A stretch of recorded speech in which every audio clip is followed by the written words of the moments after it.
My name is Sheila Duffy, that's SHEILADUFFY, and I'm the Chief Executive of the health charity Ash Scotland. What would you say are the main symptoms of vaping? Are they similar to that of cigarettes? I think the problem with vaping and e-cigarettes is that we don't have a full picture, and you're not talking about one device, you're talking about probably 4 different generations of devices, nearly 8,000 liquids, and all kinds of different ways of using them. So very recently we've seen a number of serious lung and respiratory problems in the United States and some deaths, and it's started to be reported in Canada as well. And we don't yet know fully what is causing these. So there's been suggestions that it's to do with the cannabis oils in some of the liquids, or to do with certain constituents in the liquids. But actually, both the Centre for Disease Control and the Federal Drugs Agency in the United States and Health Canada in Canada have said, we're looking at this in some detail and we cannot track it down to one device or one cause. There seem to be a number of different things going on. So for the moment, we advise people who are pregnant and young people not to use vaping products. And there's been a lot of international debate about them because some people in England particularly, but some people in Scotland, are advocating them as a way of stopping smoking, and that's quite contested. So our Scotland's view is we know how dangerous tobacco and smoking are, and anything that helps someone get off cigarettes is great. But we know that vaping is not going to be safe, and we don't know the long-term health effects. So we'd say, do that rather than smoking. But if you can do neither, that's an even better win.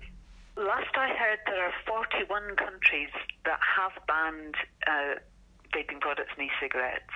And in some cases, it's because they have regulation that covers both tobacco and nicotine products.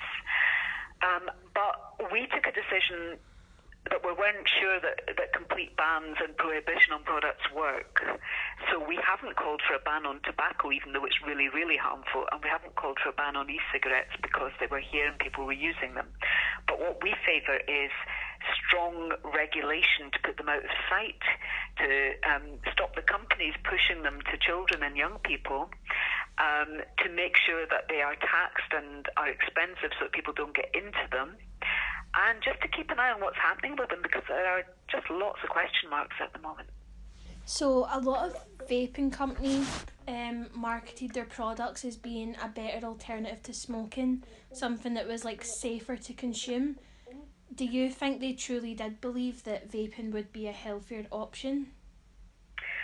I think they knew, as we know, that tobacco is incredibly dangerous, and vaping liquids tend not to have the same levels of toxic chemicals that are found in tobacco.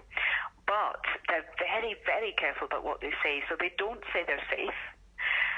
They talk about less harmful. And like us, they don't know the long-term health effects. And with tobacco, you don't really start seeing the heart disease, the cancers, the lung cancer and COPD and dementia and things for 1 to 3 decades after someone starts smoking.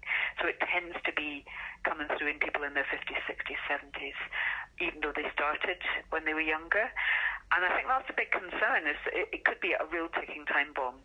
But we know that cigarettes and tobacco, there's no safe level of use, and they're incredibly dangerous to the point where they will cause disease and early preventable death in between half and 2/3 of the people that smoke.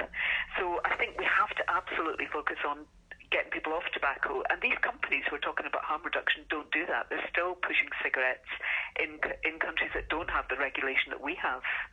And I think they're absolutely wicked to be doing so. I think they took everyone by surprise. So, internationally, they were invented by a Chinese man in 2002-03 because he wanted to stop smoking. We started noticing them in 2007 in Scotland, but no one knew much about them. And we'd seen other things like nicotine lollipops and drops that you put in your beer with nicotine and things like that. So we weren't sure if it would just go away as they had, or if it would become more popular. But they became quite popular, and from about 2010, 11, 12, we started seeing them being quite widely talked about and used.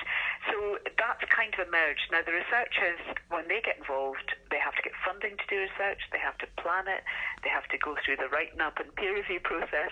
So it can take 4 years from starting the research to publishing it. So the research is always running late, and then the devices and things are changing.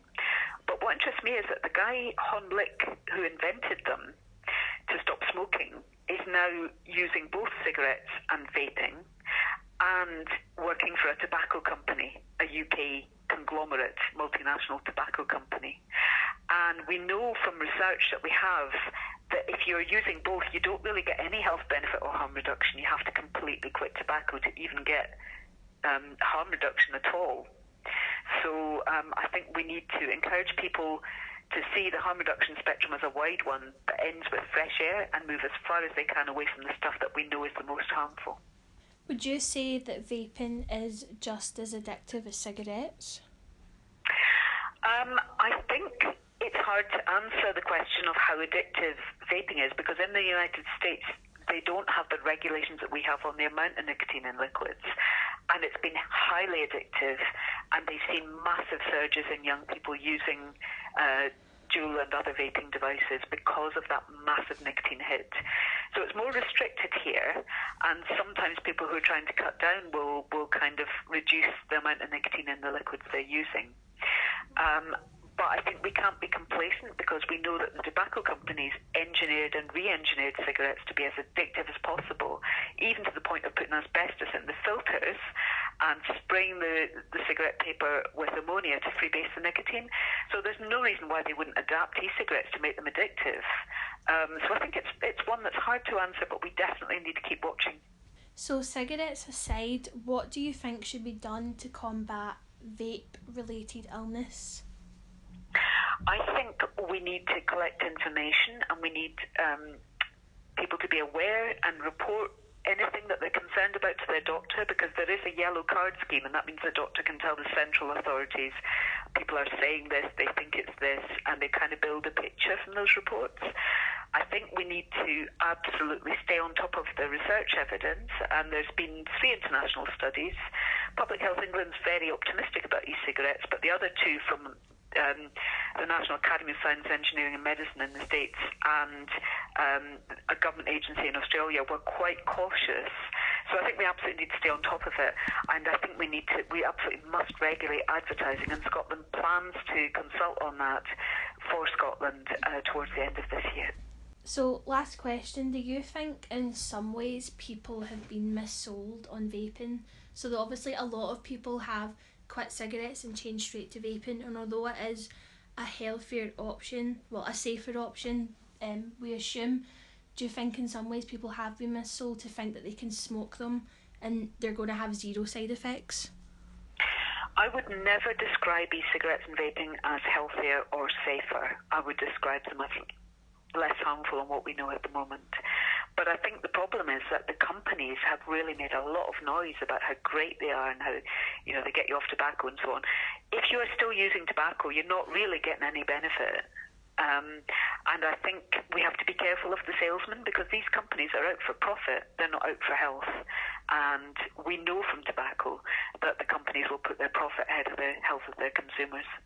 I wouldn't be surprised if that's not true in vaping as well.